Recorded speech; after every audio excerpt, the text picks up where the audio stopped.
Many of us know how to start a fast. You can go to the next one. Thank you so much. Many of us know how to start a fast, but we don't know how to prepare for one. I'll explain as we go along what I mean with that. Or how to end a fast well. I'm not just talking about the ending in the food part, the spiritual side of the ending as well. Too often, we rush into fasting because we are desperate for a breakthrough. Something happened, or something happened in our family, and we want to push in, and we need to go into a time of fasting and prayer because we need a breakthrough in this emergency, in the circumstances. But we have no direction or nothing else when it comes to fasting. All we know is I need to go into fasting and prayer. And sometimes when we do it this way and we have not prepared for it, it will feel sometimes like hunger mixed with frustration, because most of the time we don't get the answer which we have been praying for. Fasting is powerful when it's intentional. It's not about skipping meals. Fasting is not about staying off of social media. Fasting is not about not watching TV. Fasting is not about these things. Fasting is about setting our hearts to seek the face of God, irregardless of my circumstances. Sometimes an emergency pushes us towards that. Before a journey, many of us in this church, when it comes to December, we pack our things in our cars and we go to our villages. And we spend December there, and we see you only middle January, end of January, somewhere there. But what you did was, I would hope to think that you've been preparing the whole year for your journey in December. You've been preparing financially. Whether it's groceries, you put groceries to the side because you know you're taking this home. Whether it's finances, you've saved an X amount and you've got a budget of how much you need to spend when you go there, and you are trying to stay within that budget that you've saved the whole year, and say, because you need to know that when you come back from holiday, you need to have money in January. You won't worry in January. Hallelujah. So you prepare yourselves, sometimes a year in advance. You don't just get into the car on December the 16th of when the school closes and you've driven off. You prepare yourselves, your money. You make even sure your car is fine so that it can carry you there because the roads are bad, and it will be able to carry you back. You prepare yourselves. Are you with me? You pack what is important in that preparation. And so it is important to understand that before you fast, you have to prepare your heart for what God will reveal, whether it is what you like or what you don't like, whether it is the answer that you are praying for or whether it's the answer that you weren't praying for. We need to prepare our hearts to be aligned with what God is going to do at the end of this fast.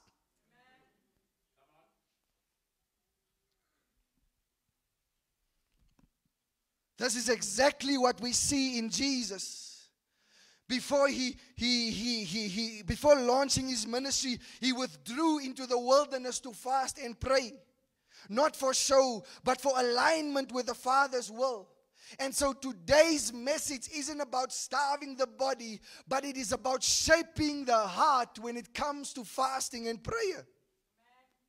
Because a fast that truly honors God doesn't just change what's on our plate, it changes what's in our hearts. It challenges the very being of who we think we are.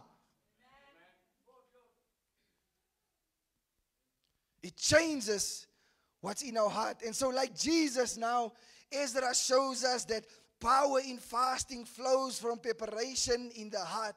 Before the people of Israel began their journey home, they paused to seek God. For when last have you went on a fast before you went on holiday or traveling? Don't answer me. You must know these things. Before the people of Israel began their journey home, they paused to seek God first.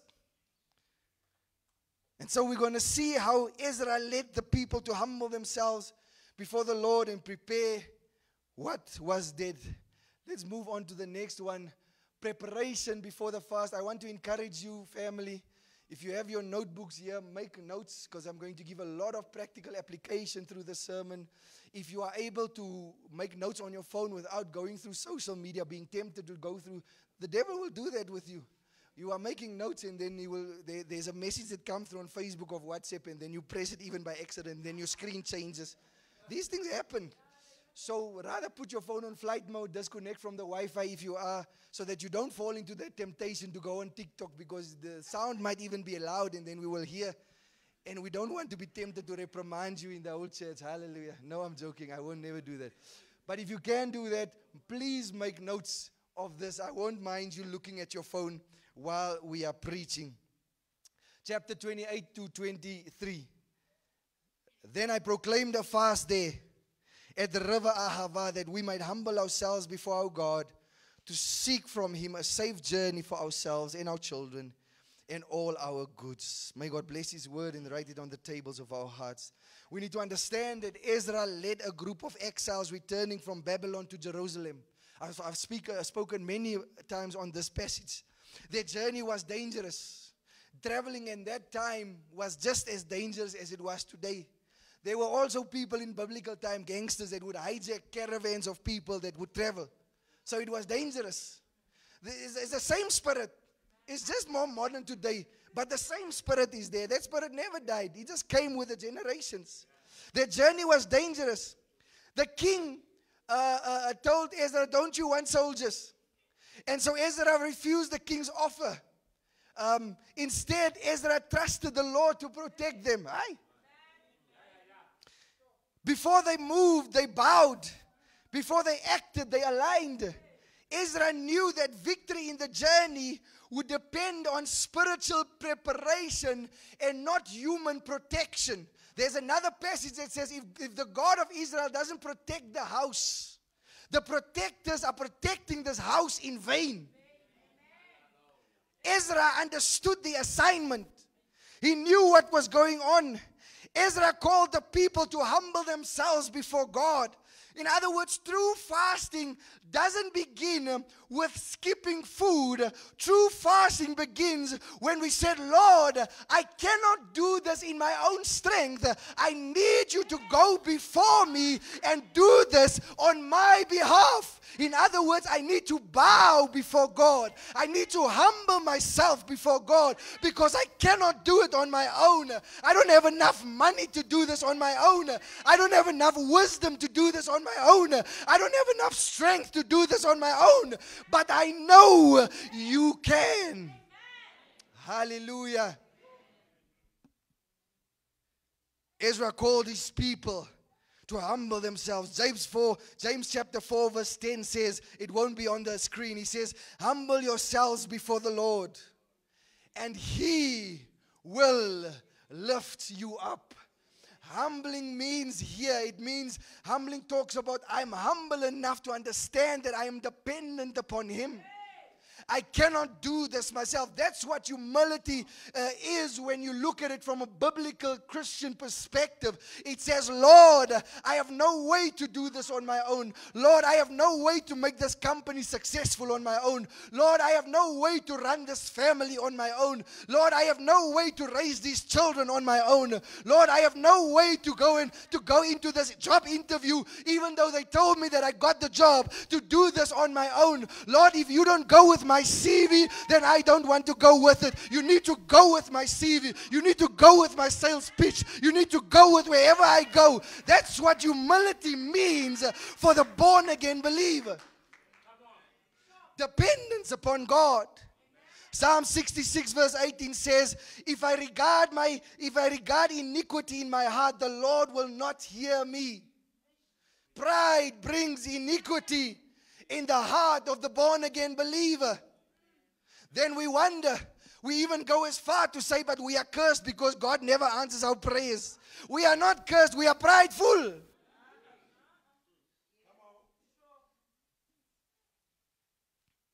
Before the fast begins, God calls us to repentance. He calls us to forgiveness and inner cleansing. Jesus modeled this perfectly. We see this in John 6:38. Jesus said, I came down from heaven not to do my own will, but the will of the one who sent me. In other words, even though Jesus was fully God, he put his will aside and say, I'm doing the will of the one who sent me. Even though I can do signs and wonders, even though I'm a very powerful prophet, even though I can call angels down from heaven to be able to take me off of this cross and do all these things, not my will, but his will be done. Put down the pride. Jesus did that. Fasting without humility becomes a performance. Hallelujah. Fasting without humility, when the heart bows low, in other words, when the heart goes down, when we go down on our knees, then fasting becomes worship. Are you with me? We cannot pour clean water into a dirty bottle. Something will taste off. Before fasting, allow God to wash your heart. Sometimes it's not nice to see what is in here.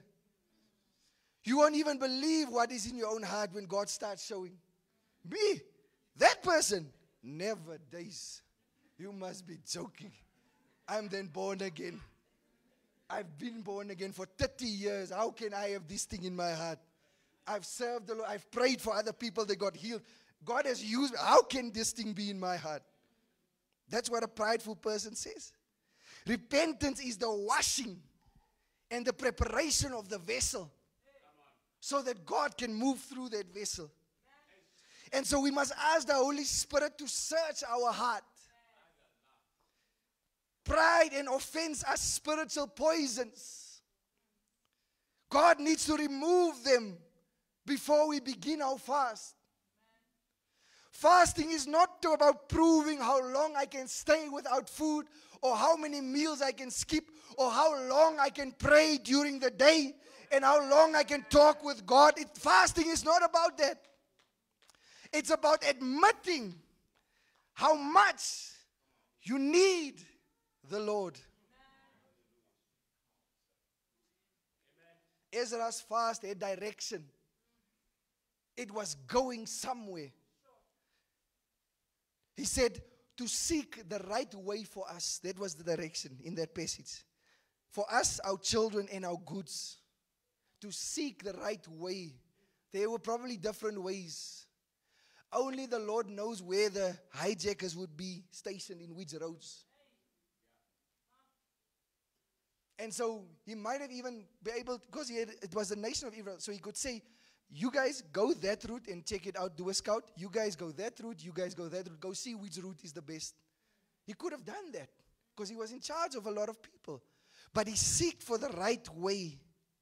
They were not fasting for attention or out of emotion. They fasted for divine direction. Lord, show us the right way to go. Even though we have the ability to see for ourselves, we want you to show us still so that we can go the right way. Hallelujah.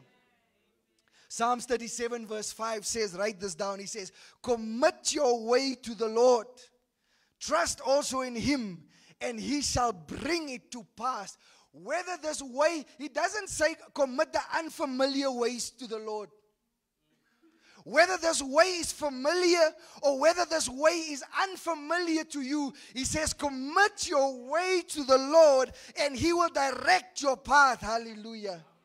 Even Jesus fasted with focus. When he was tempted in the wilderness, he said in Matthew 4:4 that man shall not live from bread alone, but from every word that proceeds from the mouth of God. Even the King of Kings and the Lord of Lords was dependent on every word that came from the mouth of God. In his case, the Father. So if he is dependent on the Father like that, how much more us? You know, I would assume many of you wouldn't just get in the car and drive without planning the route, because you don't want to waste fuel. You don't want to waste time. So no one will just get in the car and drive. You will say that maybe an unplanned thing and say, let's go to this place in Harties or wherever and let's go eat there for the afternoon. You've planned. You've got a start point and you've got an end point. But no one just gets in the car and says, I'm driving. Where are you going? How long is it going to take you to get there? Do you have money to go? Whose car are you taking? You are not taking my car. You are wasting things here. We have work to do. You have purpose in your drive. Now, a believer who fasts without purpose wastes their strength, wastes time that they could have spent with the Lord. And they didn't, because there's no purpose. It's just going. It's like punching somewhere in the air, trying to punch someone. So before you fast, write this down. Write down the purpose. In other words, you will phrase it like, Lord, I am fasting to seek you for X. You put in the rest. Whatever the direction, whether it's the revival, renewal, whatever the situation. Lord, I am fasting to seek you for ... You'll fill in the rest. It's a clear focus that keeps your heart aligned. So when things go difficult and things go wrong in the fast, you go back to the why. Why am I doing this in the first place? Why? Ezra, organized the fast carefully. Even Jesus didn't enter the wilderness by impulse. He was led by the Spirit of God into the wilderness. Matthew 4:1. Planning your fast doesn't make it less spiritual. It makes it intentional. I have an intention to seek God for X, Y, and Z, and I will not let him go until he's given me direction about X, Y, and Z. Whether I like what he's saying or not, this is what I'm going to do. This is my why. Proverbs 15:22 says, plans fail for lack of counsel, but with many advisors, they succeed. We need to decide in advance. Why am I doing this? What kind of fast will it be? Will it be a social media fast? Will it be a TV fast? Will I be fasting, skipping one meal? Will I be skipping all my meals? Which time during the day will I be praying? What will I be praying? When will I be praying? What will my focus on the prayers be? How long will my fast last? How will I break my fast? Will it be with thanksgiving? Will it be with indulgence? Am I going to get that meal that I've been craving for and buy a lot of it or make a lot of it and I'll overeat? We need to plan these things. So for those of you writing it down, decide in advance. I'm going to say this again. What kind of fast you will do? Will it be with food, a Daniel fast, media, TV, whatever? How long will you fast? What will you focus your prayers on during this fast? When will you pray? How will you pray? What will you pray at what times during the day? And how will you break your fast? With thanksgiving and not indulgence, or with indulgence. We'll talk about that a bit later. We all know that I grew up in a house that when my mother has planned to have people over, and she's washed the floors and polished the floors, you will not go into that house until the guests arrive. Your feet can be clean. You will not come in this house. And if you forget about it and you walk in the house, you will feel a wooden spoon or a shoe or something will connect with you. Hallelujah. And it's not God. It will be your mother say, I told you not to come in this house. And then now you have to polish the floors all over again. And then you will argue, but there's no dirt here. I told you not to come in this house. And so fasting is the same. It prepares our house, this temple, our house, for God to dwell in our house in this temple richly. He needs to feel at home here. He needs to know that this is his tabernacle, his place of dwelling. It's his palace, it's his castle, it's his fortress. Fasting prepares this place for him to come and dwell. And so, preparation humbles the heart. It clarifies the purpose and orders the plan. Hallelujah. But preparation is what gets you started. But focus is what keeps you going. Preparation gets you started. Focus keeps you going.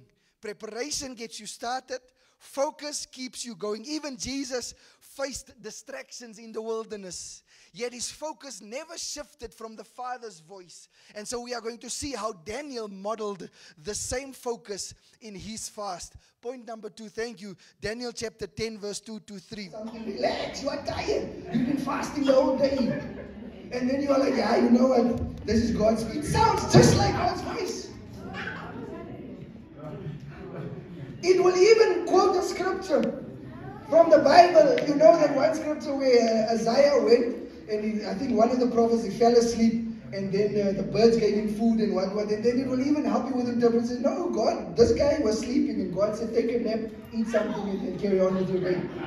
This is God. He will even quote you scriptures, this voice.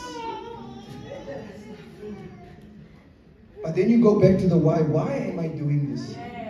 How long did I say I will do this? What is the goal that I'm seeking with this? You go back to the why. Write there on your notes. Go back to the why when you are tempted in fasting. Go back to the why.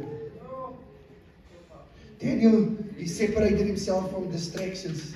Jesus often withdrew to pray. Now I understand that, some of you live in houses with a lot of kids and families and it's rather difficult because you've got responsibilities at home, etc.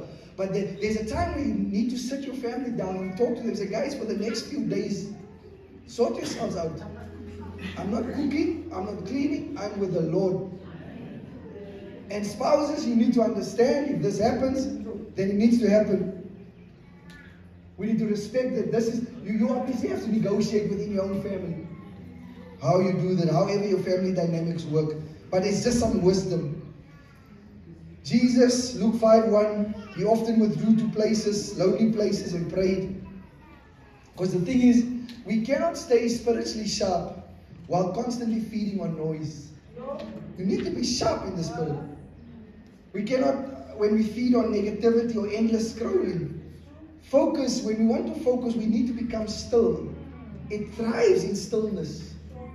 Silence. Maybe you need to go and take a walk in the park or down the road alone. I don't know how your family dynamic looks like, but there's ways. Don't use your circumstances as an excuse not to be able to focus. Maybe it means you have to wake up at 2, 3, 4, 1 o'clock in the morning when everyone else is asleep so that you can focus. We need to do what needs to be done because there's an enemy out there that's doing what needs to be done so that the gospel of Jesus Christ and the Christians can suffer in this world. You cannot, I wrote here, I said you cannot boil a kettle when you keep on taking the kettle off of the flames. The heat needs to stay concentrated under the kettle so that the water can start boiling. And that's the same thing that focus does. We need to stay in the heat so that God can speak to us. Hallelujah.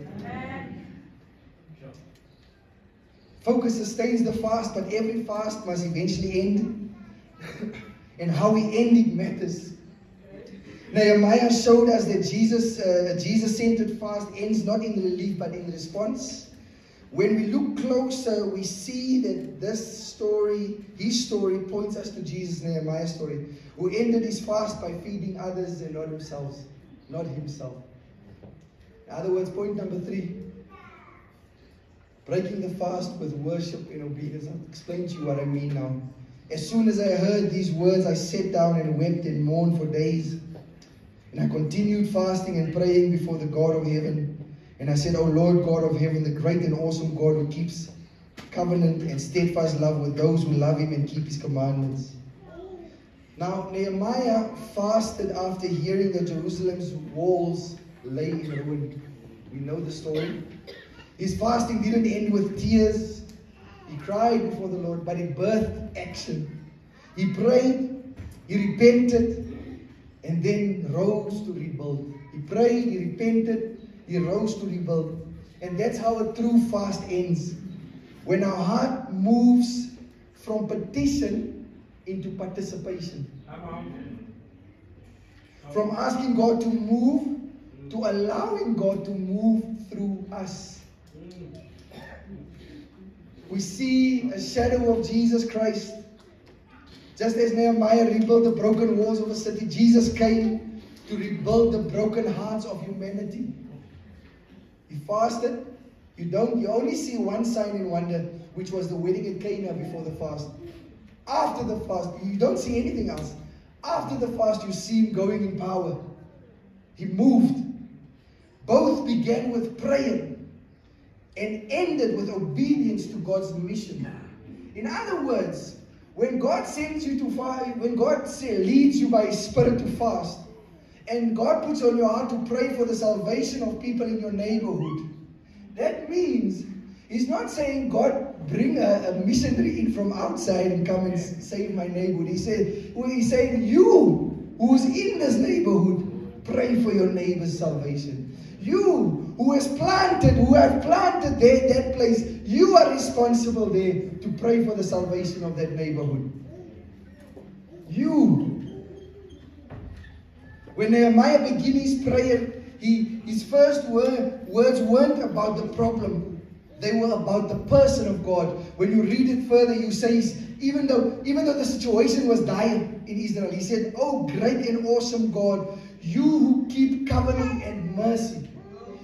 The situation that Israel found themselves in didn't influence how Nehemiah was praying. As a matter of fact, he reminded himself in this prayer, and he reminded God who God is, regardless of the situation and the circumstance the nation of Israel found themselves in. So he says, "Oh, great and awesome God, you who keep covenant and mercy." That is worship, praising God even before we have seen or feel the breakthrough. Jesus did the same. When Satan tempted him with power and with glory, he answered in Matthew 4:1, "You shall worship the Lord your God, and Him only shall you serve." At that time, only Jesus knew that He was the Son of God. Not the disciples. No one else knew that He was the Son of God. They were still doubting in that. The only place where he knew was when he asked, "Who do you say that I am?" And then he and Peter had this encounter where he said, "And upon this rock I will build my church." Then he started with public declarations who he is. But before that, he didn't. And so when your fast ends, family, don't rush to the fridge. Don't rush to the restaurant. Don't rush to the stove or to the oven or whatever has been cooking there. When your fast ends, rush to the throne room of God, saying, "Thank you, Lord, for everything you have done in the name of Jesus. Before I even taste anything else on this lips, I've already tasted your victory in the Spirit. Before I even taste my wife or my husband's cooking, I've already tasted your breakthrough in the Spirit." Hallelujah. I've already tasted your presence, Lord. Hallelujah. And so worship seals what fasting starts. Hallelujah. It turns your focus from hunger to holiness. End your fast with gratitude. Say, "Lord, you are still good, even before I see this result." Gratitude is faith made audible. Hallelujah. Nehemiah's fast didn't stop at prayer, it moved to purpose. I'm wrapping this up. Nehemiah 2:17. He says, "Then come, let us rebuild the wall of Jerusalem." His prayer moved him to purpose.